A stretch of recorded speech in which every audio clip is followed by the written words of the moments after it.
டெல்லி தலைநகரில் இருக்கக்கூடிய ஜந்தர் பொதுவெளியில வீட்டு எதிர்ப்பு போராட்டம் பண்றது காக்ரோச்சுகளாலும் அங்க இருக்கக்கூடிய எஸ்எஃப்ஐ தோழர்களாலும் முன்னெடுக்கப்பட்டு நடக்கப்பட்ட போராட்டம்.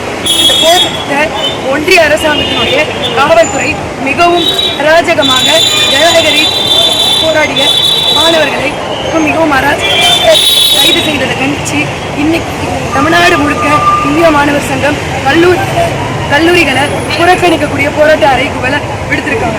அதனுடைய ஒரு விளைவா திருவொற்றியூர் அரசு கலைக்கல்லூரியில இன்றைக்கு இருக்கக்கூடிய தோழர்களால இந்த கல்லூரி புறக்கணிப்பு போராட்டம் முன்னெடுக்கப்பட்டது.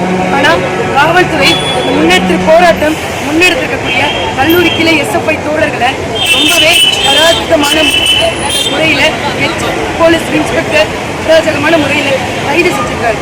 கைது நடவடிக்கையை கண்டிச்சு போலீஸ் ஸ்டேஷன் வாசல்ல இந்திய மாணவர் இந்திய ஜனநாயக வாலிபர் சங்கம் சார்பாக கண்டனமான போராட்டத்தினர் நடத்ததனுடைய விளைவா இன்றைக்கு சஞ்சய்ன்னு சொல்லக்கூடிய மாணவர், இமானுவேல் சொல்லக்கூடிய போன்ற 4 மாணவர்களை இந்த காவல்துறை கைது செய்தது.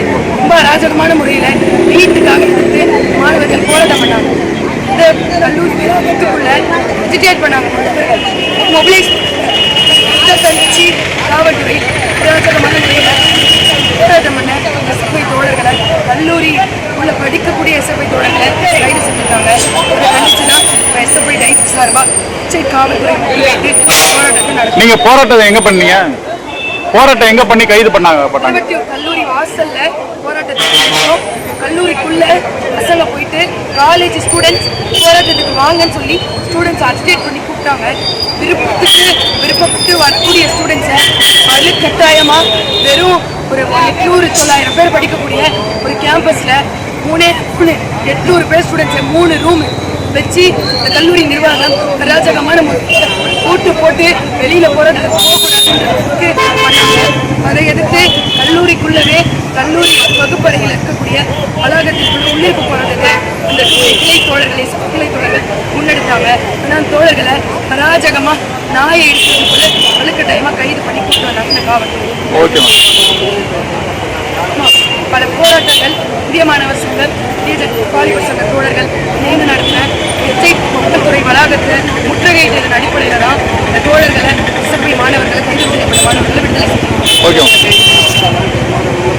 4 பேர் கைது பண்ணி போராட்டத்தின் விளைவாக 4 பேருமே முறைவா டிசி வந்து பேசி பேச்சுவார்த்தை விடுதலை செஞ்சிருக்காங்க. போராட்டம் 8 மணி அளவில் கல்லூரி வளாகத்தில் ஸ்ட்ரைக் அறிவிச்சு கல்லூரி வளாகத்தில் தொடர்ந்தது. தொடர்ச்சியா 2 மணி நேரமா இந்த போராட்டமானது நீடிச்சு நடந்துட்டு காவல்துறை போராட்டத்தை அராஜகமா நிறுத்தி கூட்டு வந்தாங்க. இந்திய மாணவர் சங்கம் சென்னை மாவட்ட செயலாளர்.